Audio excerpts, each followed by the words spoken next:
तो को पूरा करता है। बरनऊ रघुवर विमल जशो, जो दायक फल चार। भगवान के गुणों का यश गान करने से कितने फल मिलते हैं? तुलसीदास बाबा कहते हैं फल चार। जो दायक फल चार, चार फलों को देने वाले। कौन से चार फल? सबसे पहला फल है धर्म। धर्मो धर्मे रक्षिता। धर्म कहता है कि तुम मेरी रक्षा करोगे तब मैं तुम्हारी रक्षा कर दूंगा। तो पहले तो चाहिए हमको धर्म, और धर्म है तो उसके बाद हमको चाहिए अर्थ। अर्थ मतलब रुपया पैसा। रुपया पैसे से हमारा काम चलता है, बगैर रुपये पैसे कुछ नहीं होता। क्योंकि हम लक्ष्मी माता जी की आरती में भी कहते हैं कि तुम बिन न कोई यज्ञ संभव न कोई पूजा। अगर लक्ष्मी हमारे पास नहीं होगी तो ना तो कोई हम यज्ञ कर सकते और ना ही कोई पूजा कर सकते। तो अर्थ की भी बहुत बड़ी आवश्यकता है। धर्म भी चाहिए, अर्थ भी चाहिए, फिर उसके बाद कहते हैं हमें चाहिए काम। धर्म भी है और अर्थ भी है, तो जितनी भी हमारी इच्छाएं हैं, कामनाएं, काम से अर्थ कामना, जितनी भी हमारी कामनाएं हैं वो सब पूर्ण कर जाए, तो वो कामनाएं भी पूर्ण, मनोरथ को भी पूर्ण भगवान के यशों का गुण करता है, भगवान का नाम करता है। और फिर है मोक्ष। मोक्ष का अर्थ होता है सद्गति। हे प्रभु मेरी सद्गति हो जाए, मेरी अधोगति ना हो, मैं भूत ना बनूं। इसलिए तुलसीदास जी बाबा कहते हैं कि जो इस संसार सागर से पार होना चाहता है, भव सागर जे जह पार पावा, भव सागर जे पार जो पावा, भव सागर जे पार जो पावा, राम कथा ता कह दृढ़ नावा, राम कथा ता दृढ़ नावा, भव सागर चह पार जो पावा, भव सागर पार जो पावा, राम कथा ता कह दृढ़ नावा, राम कथा ता कह दृढ़ नावा। कि इस भव सागर से अगर तू पार चाहता है, तुलसीदास बाबा कहते हैं कि भव सागर जे चाहे पार पावा। अगर तू इस भव सागर से जो पार होना चाहता है तो महाराज राम कथा ताका दृढ़ नावा। राम कथा उसके लिए नौका का काम करती है। नावा मतलब नाव, नौका का काम करती है। बस बोलते हैं कि तुम दृढ़ता से उसके अंदर बैठ जाओ और वो तुम्हें पार करा देगी।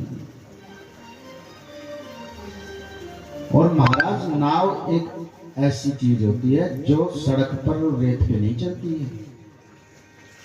नाव हमेशा पानी के अंदर ही चलती है, कहीं नहीं देखते। देखा होगा ऐसा कि नाव सड़क के ऊपर चलती है, नाव हमेशा पानी के अंदर चलती है। और नाव कभी पानी में फंसती नहीं है। नाव अगर पानी में फंस जाएगी तो यात्री जितने भी उसमें बैठे हैं वो सब फंस जाएंगे, सब भटक जाएंगे, मंजिल तक कोई नहीं पहुंच पाएगा। तो इसलिए तुलसीदास बाबा कहते हैं कि अगर हमें मंजिल पे पहुंचना है तो राम कथा उसके लिए एक नौका का समान है। इसलिए हम राम कथा में प्रवेश करते हैं। भगवान के बाल चरित्रों का वर्णन आ रहा है। भगवान थोड़े से बड़े हो गए, और तुलसीदास बाबा भगवान को देख रहे हैं और देख के तुलसीदास बाबा कह रहे हैं कि पद राजीव बरणी न जाए। भगवान के जब चरणों को देखा उन्होंने तो वो कहते हैं कि उनका वर्णन करा नहीं जा सकता। तुलसीदास बाबा कहते हैं, क्या कहते हैं, नव कंज लोचन कंज पद करे कंज पद कंजारुणम। भगवान के जो नव कंज, भगवान की आंखें भी कमल के समान हैं। देखो कितनी सुंदर बात तुलसीदास बाबा ने कही है कि भगवान की आंखें हैं वो भी कमल के समान हैं, भगवान के हाथ हैं वो भी कमल जैसे हैं, भगवान के चरण हैं वो भी कमल जैसे हैं। नव कंज लोचन कर कंज पद कंजारुणम। भगवान का सब कुछ कमल ही है। भगवान का नैन कमल है, मुख कमल है, चरण कमल है, कर कमल है। किसी ने तुलसीदास बाबा से कहा, बाबा तुमने तो भगवान को सारा कमल ही बना दिया। ऐसा भी कहीं हो सकता है किसी के आंख भी कमल हो, उसके हाथ भी कमल हो, उसके पैर भी कमल हो। ऐसा कैसे हो सकता है? तुलसीदास बाबा से कहा कि इस जो आपने स्तुति बनाई ना महाराज, बोला इसमें कोई दम नहीं है। आपने उपमा बहुत अच्छी कर दी, लेकिन आपने तो भगवान को सारा कमल बना दिया।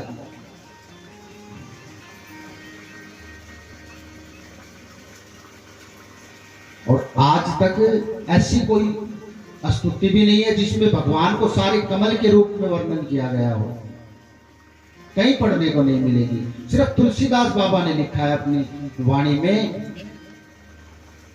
कि भगवान के नैन भी कमल जैसे थे, भगवान की आंखें भी कमल जैसी थी, भगवान का मुख भी कमल जैसा था, भगवान के हाथ भी कमल जैसे थे, भगवान के पैर भी कमल जैसे थे, सारे भगवान भी कमल जैसे थे।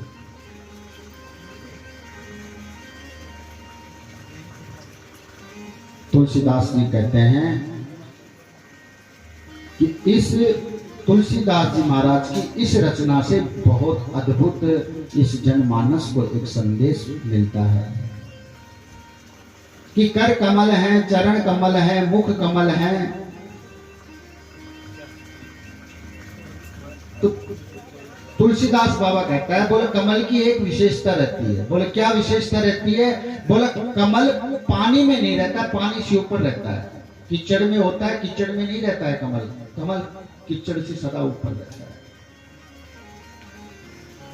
तो बोले भगवान भी संसार में तो हैं, लेकिन भगवान संसार में नहीं है, भगवान संसार से ऊपर है। एक तो अद्भुत लीला ये देखी तुलसीदास बाबा ने बचपन में भगवान की, कि भगवान इसलिए कमल से उसकी उपाधि करी। बोले भगवान को मैंने कमल किस लिए बोला? कि बोले जिस प्रकार कमल कीचड़ में रहता है, लेकिन कीचड़ में कमल का फूल नहीं रुकता, पानी में नहीं रुकता, वो ऊपर सदा खिलता है।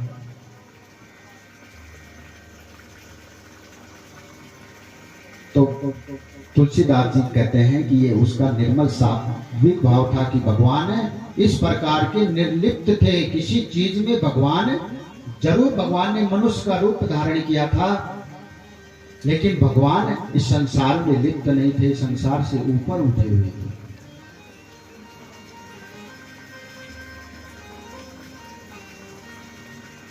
तो तुलसीदास बाबा कहते हैं कि जब कमल का फूल जल में रहता है, कीचड़ में रहता है, वो नहीं डूबता है, तो भगवान की कथा और भगवान का नाम हमें इस संसार में कभी नहीं डूबने देगा। इसलिए हमें उसको पकड़ के रखना चाहिए।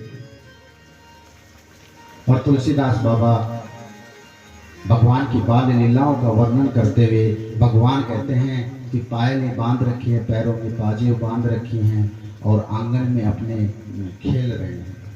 रोने जोने रोने जोने रोने जोने रोने जोने रोने जोने रोने जोने पग रुन झुन बाजे पग पे जनिया नैया गे राम लला। झुन बाजे पग पे जलिया अंगनैया मेरे राम लला। रुन झुन बाजे पग पे जलिया अंगनैया मेरे राम लला। रुन झुन बाजे पग पे जलिया अंगनैया मेरे राम अंगनैया बिहरे राम लला। अंगनैया बिहरे राम लला। हो अंगनैया बिहरे राम लला। अंगनैया बिहरे राम लला। रुन झुन बाजे पग पे जलिया अंगनैया बिहरे राम लला। रुन झुन बाजे पग पे जलिया अंगनैया बिहरे राम लला। दुई दसन दामनी जैसे दम दम के। ओ दुई दसन दामनी जैसे दम के। हाँ दुई दसन दामनी जैसे दम के। हो दुई दसन दामनी जैसे दम के। कर कंचन को कंगना चम के।